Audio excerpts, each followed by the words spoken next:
Presidenta, enquanto as milícias se fortalecem no Rio de Janeiro, aliás, se fortaleceram a partir dos governos de Jair Bolsonaro.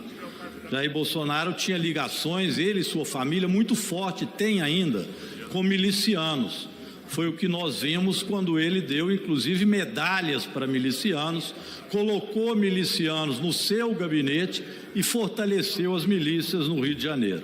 O que a gente vê agora é, infelizmente, essas milícias tão fortalecidas que pregam o terror como tem feito na cidade do Rio de Janeiro, deixando escolas fechadas, centros de saúde fechados.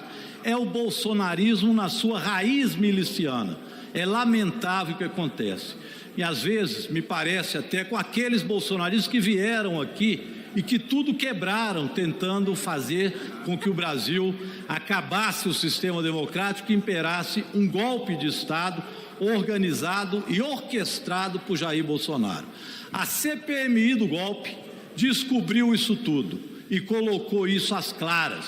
Hoje nós fizemos a entrega do relatório ao ministro Alexandre de Moraes, que imediatamente já disse que o relatório da CPMI estará nos inquéritos que já estão no Supremo, que analisam as tentativas de golpe oriundas, mais uma vez, do bolsonarismo. Então, quando a gente vê as milícias atuando no Rio e os terroristas que atuaram aqui, quebrando os três poderes, a gente evidentemente vê semelhança entre eles. Senhoras e senhores, a situação no Rio de Janeiro é gravíssima.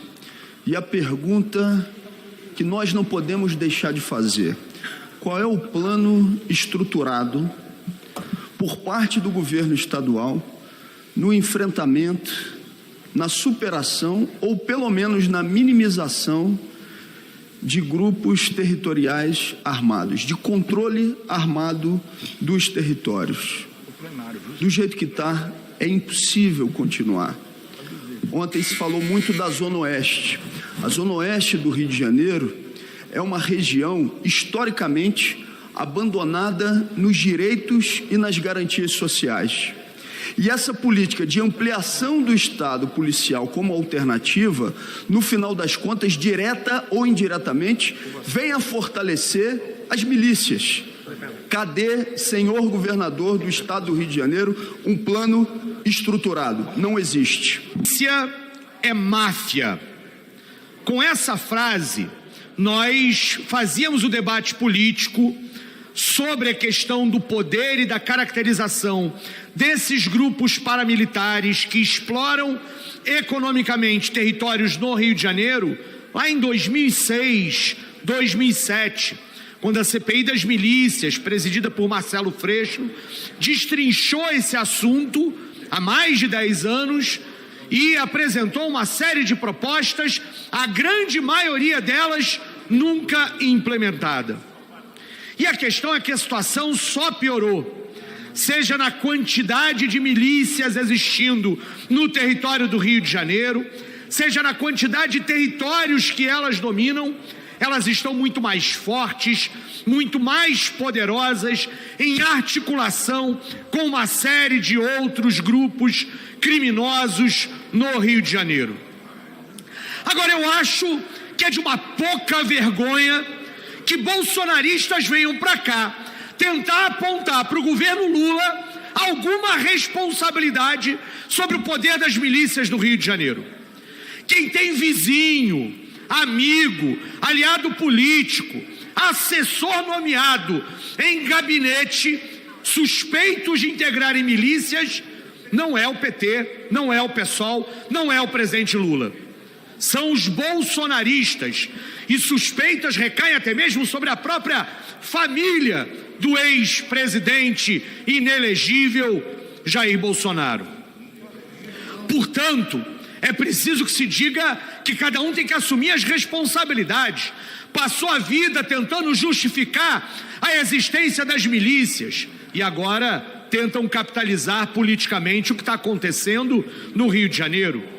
Pois o discurso armamentista, o discurso do enfrentamento pelo enfrentamento, só leva ao aumento do poder exatamente desses grupos paramilitares que dominam territórios no Rio de Janeiro.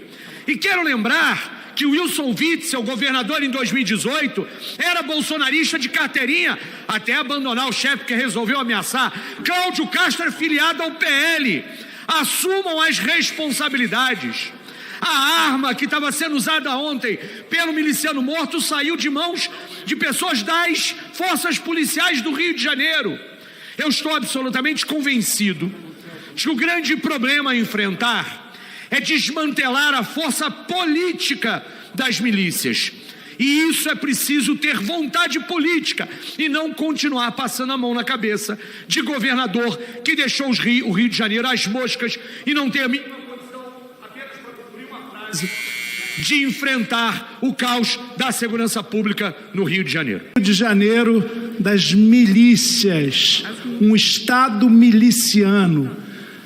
Essa história é longa, vem de longe também. Começa com a tal polícia mineira, que era tolerada e até aplaudida por parcela da sociedade.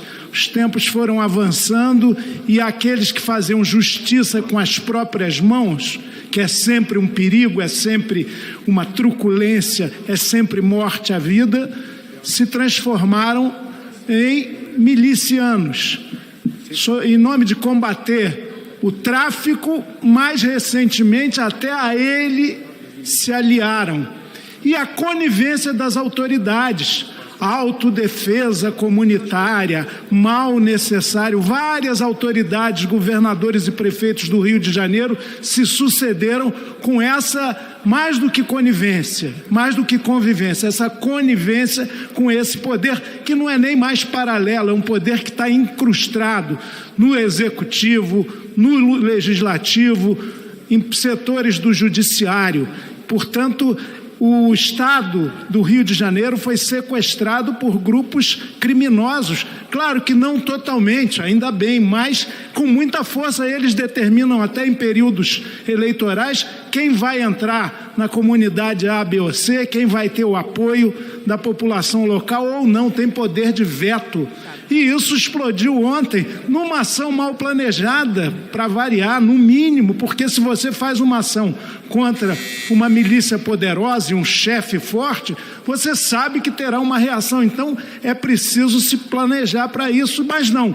Vão lá, matam, saem e depois a população é quem sofre. 35 ônibus queimados, trem, um horror, um terror, e o Estado inoperante, apático. Tem que entrar, sim, uma cooperação federal, estadual e até municipal no que lhe couber para enfrentar esse crime, aí sim, muito organizado, muito letal, muito poderoso, muito nefasto, sob pena da barbárie tomar conta de um estado tão bonito e tão cheio de potencial como o Rio de Janeiro. A população não merece essa inação, essa omissão, essa conivência com o crime.